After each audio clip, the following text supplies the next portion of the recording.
नमस्कार। मैं आप सभी का अपने एस्ट्रो चैनल ज्योतिष की पाठशाला में आपका एस्ट्रो फ्रेंड कश्मीर गुप्ता आप सभी का स्वागत करता हूं। मित्रों, इस वीडियो में हम कर्क लग्न एवं राशि नवंबर 2021 के फलादेश का अध्ययन करेंगे।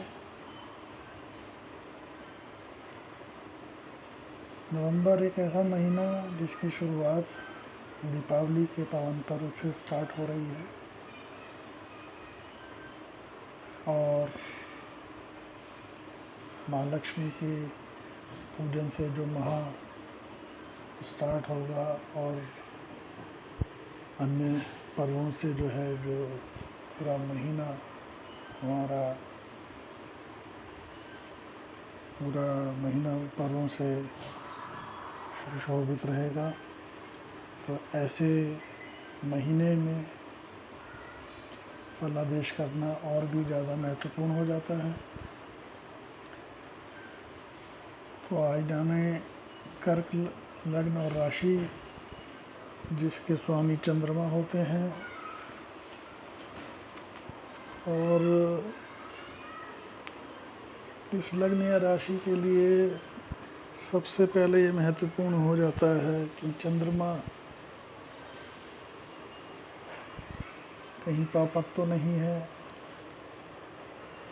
ये देखना बहुत ज़रूरी हो जाता है कुंडली में। कहीं पीड़ित तो नहीं है, शनि से या राहु से दृष्ट तो नहीं है, या ग्रहण योग तो नहीं है, या अमावस्या का चांद चंद्रमा तो नहीं है। इन सब तथ्यों को जानने के बाद और दशा अंतर्दशा को देखने के बाद ही फलादेश पे पहुंचा जाता है। हम जो ये फलादेश बताते हैं, क्योंकि जो कर्क लग्न या कर्क राशि के लाखों लोग होंगे, लेकिन सबके में महादशा अंतर्दशा अलग अलग चलती हैं, चंद्रमा की स्थिति अलग अलग होती हैं। अगर ये फलादेश उन पे खरा नहीं उतरता तो वो अपने इन तथ्यों की जांच करें। और हम ये जो फलादेश कर रहे हैं कर्क राशि और कर्क लग्न दोनों के लिए कर रहे हैं। जिस जातक का कर्क लग्न और कर्क राशि होगी उसके लिए 100%, और जिस जातक की कर्क लग्न और राशि के विभिन्न होगी वो हमारा दूसरा अपना राशि का फलादेश भी देखे, और राशि अगर कर्क होगी और लग्न कोई दूसरा होगा तो लग्न वाला फलादेश भी देखे, जिससे वो अपने मंथ के महीने के नवंबर माह के फलादेश को पूर्ण रूप से जान सकें। अब आते हैं मित्रों, नवंबर माह में ग्रहों की स्थिति क्या रहने वाली है उसकी चर्चा कर ली जाए। लग्न में चंद्रमा जो है 24, 25, 26 को चंद्रमा रहेगा लग्न में। उस समय जो है चंद्र राशि प्रभावित रहेगी और दिनों में जो है लग्न भी प्रभावित रहेगा। और चतुर्थ भाव में 16 तारीख तक जो है सूर्य नीचस्थ रहेंगे। उसके बाद जो है वो वृश्चिक राशि में गोचर कर जाएंगे। मंगल पूरे माह तक तुला राशि में रहेंगे। बुध जो है 2 नवंबर से लेके 20 नवंबर तक तुला राशि में रहेंगे। उसके बाद जो है वृश्चिक राशि में गोचर कर जाएंगे। शुक्र षष्ठ भाव में पूरे महीने यहीं पे रहेंगे। और केतु और राहु समसप्तक बन के केतु वृश्चिक राशि में रहेंगे और राहु जो है लाभ स्थान पे वृषभ राशि में रहेंगे। और शनि अभी लंबे समय तक मकर में रहने वाले हैं। गुरु 20 नवंबर को अपनी नीचस्थ राशि से निकल के शनि की मूल त्रिकोण राशि कुंभ में प्रवेश कर जाएंगे। तो मित्रों, अब हम आते हैं फलादेश की तरफ। लग्न में चंद्रमा जैसे हैं तो हमने पहले ही कहा कि ये चीज़ें देख ली जाएं कि पीड़ित तो नहीं है, पापक तो नहीं है। पापक से मतलब है कि कृष्ण पक्ष की अष्टमी से लेकर शुक्ल पक्ष की अष्टमी तक जो चंद्रमा जो है पापक होता है। तो ये सब फैक्ट जानने के बाद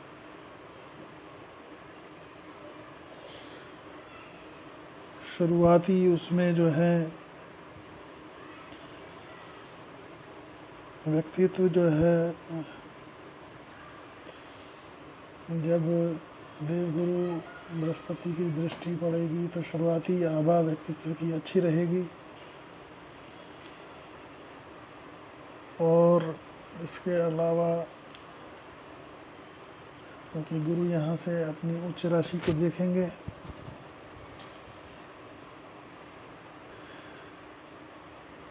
इसके अलावा अगर कोई जातक अपनी जॉब वगैरह परिवर्तन के लिए सोच रहे हैं तो ये समय उचित होगा। और कोई पैसिव इनकम का जो है कोई सोर्स अगर वो तलाश रहे हैं तो इस तरह का ये भी समय उनके लिए अच्छा होगा। और धन भाव में जो है की स्थिति, धन भाव की स्थिति भी श्रेष्ठ है, धन की आवक जावक लगी रहेगी। लेकिन जब देवगुरु बृहस्पति 20 नवंबर के बाद शनि की मूल त्रिकोण में आ जाएंगे तो उनकी जो है दृष्टि पड़ेगी, तब स्थितियां और मजबूत हो जाएंगी।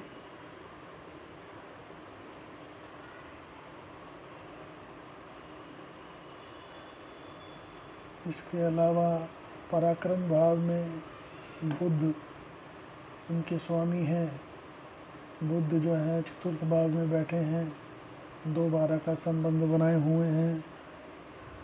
तो ऐसे में पराक्रम में थोड़ी सी अड़चनें आएंगी, काम में बाधाएं आएंगी, मित्रों से या भाइयों से थोड़ा सा जो है मतभेद टाइप के उभर सकते हैं। थोड़ा सा सामंजस्य बना के रखें,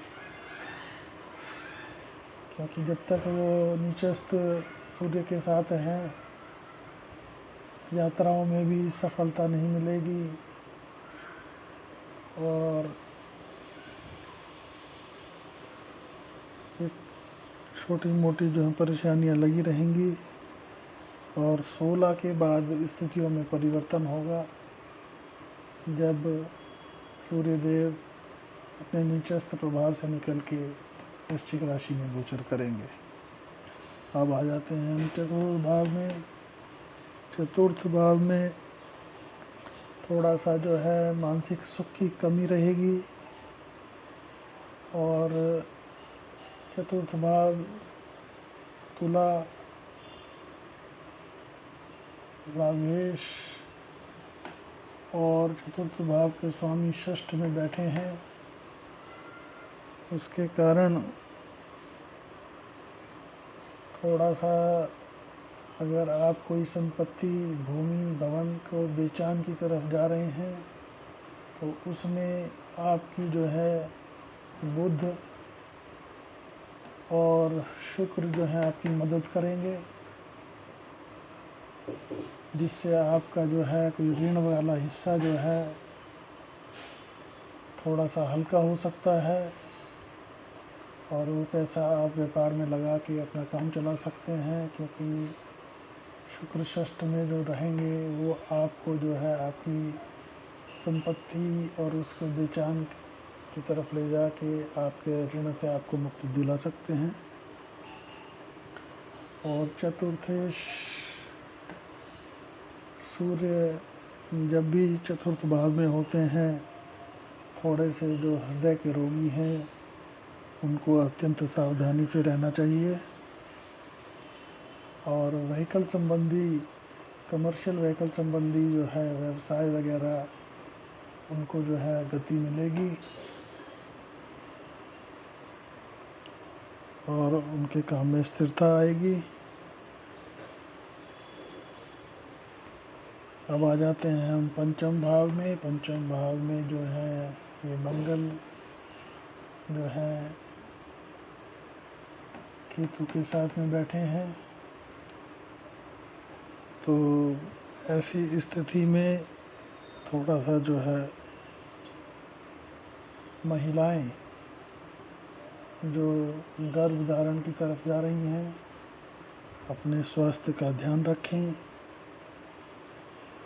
और मंगल यहाँ पे जो है 2-12 का संबंध बना रहा है, तो इससे आपका थोड़ा सा मन जो है विचलित रहेगा। केतु के साथ जो है 17 के बाद 17 तारीख को जब सूर्य यहाँ आएगा तो ग्रहण दोष बनाएगा। तो ऐसे जातक को चाहिए शेयर मार्केट में कोई भारी भरकम जो है इन्वेस्टमेंट ना करे, दूसरों के कहने पे पैसा ना लगाए, अपनी कैलकुलेशन और गट फीलिंग पे ही काम करे, अन्यथा नुकसान उठाएंगे। अब आ जाते हैं षष्ठ भाव में। शुक्र यहाँ पे गुरु 20 नवंबर तक रहेंगे अपनी नीच राशि में। और जब 20 के बाद जो है, जब वो शनि की मूल त्रिकोण में शिफ्ट हो जाएंगे तो थोड़ा सा स्थिति में सुधार आएगा। स्थिति उत्तम होने के बावजूद खर्चे बड़े चढ़े रहेंगे। और जातक को चाहिए कि वो उधार लेके, पर्सनल लोन वगैरह लेके कोई अपने खर्चों की पूर्ति ना करे। ऐसे में वो अननेसेसरी अपने ऊपर बर्डन ला देंगे तो आगे भविष्य में दिक्कत देंगे। और थोड़ा सा खान पान पे विशेषकर ध्यान दें, क्योंकि कुछ अपना यूरिन संबंधी, डायबिटीज़ इत्यादि इस तरह के रोग जो है थोड़ा सा उभर सकते हैं। तो ऐसे उसमें लापरवाही ना बरतें। अब आ जाते हैं हम सप्तम भाव में। सप्तम भाव में जो है शनि जो है अपने घर में बैठे हैं और गुरु नीचस्थ होके बैठे हैं। तो जब गुरु 20 तारीख को जब शनि की मूल त्रिकोण राशि में शिफ्ट हो जाएंगे तो उसके बाद जो है शनि अपनी राशि में बैठ के शश योग बनाएंगे। लेकिन ये योग तो बनाएंगे, लेकिन 20 और 30 के बीच में जब गुरु यहाँ से अपनी शनि की मूल त्रिकोण में जब शिफ्ट हो जाएंगे तो ऐसे में थोड़ा सा ये 10 दिन जो है जातक के दाम्पत्य में ये शनि परेशानी पैदा करेंगे। और जातक को चाहिए कि दाम्पत्य को संभाल के रखें। लेकिन उनके कुछ कंस्ट्रक्शन, रियल एस्टेट संबंधी कामों में थोड़ी सी गति आएगी। लेकिन अगर परिवार का और दाम्पत्य सुख घर ठीक नहीं है तो आदमी का व्यापार में भी मन नहीं लगता है। तो इन चीज़ों का आप ध्यान दें। अब आ जाते हैं अष्टम भाव में। अष्टम भाव में यहाँ पे 20 नवंबर के बाद जब गुरु शनि के मूल त्रिकोण में बैठेंगे तो देव गुरु के आने के बाद विदेश संबंधी कामों में, वीज़ा इत्यादि वगैरह जिसमें अटके हैं उन कामों में गति आएगी, और गति आने के साथ साथ एक्सपोर्ट संबंधी कामों में जो अड़चनें थी वो दूर होंगी। लेकिन यहाँ पे बैठ के वो गुरु अपने घर से 2 का संबंध बनाएंगे, तो ऐसे में थोड़ा सा जो है धार्मिकता में कमी आएगी। यहाँ पे लेकिन जब गुरु बैठेंगे तो सप्तम भाव से वाणी भाव को देखेंगे, धन भाव को देखेंगे, तो यहाँ पे उनकी वाणी में एक मृदु भाषिता आएगी, धन की स्थिति भी अच्छी होगी। और उसके अलावा जब नवम पे दृष्टि डालेंगे तो माता के स्वास्थ्य में अगर कोई दिक्कत होगी तो वो सही होगा, और परिवार में जो है बढ़ोतरी और कुछ शुभ कार्य हो सकते हैं। इसके अलावा आ जाते हैं नवम भाव में। नवम भाव जो है ये गुरु का घर है, और भाग्य भाव में जो है जातक कोई लंबी दूरी की यात्रा कर सकता है। लंबी की दूरी की यात्रा में जातक को सफलता मिलेगी, और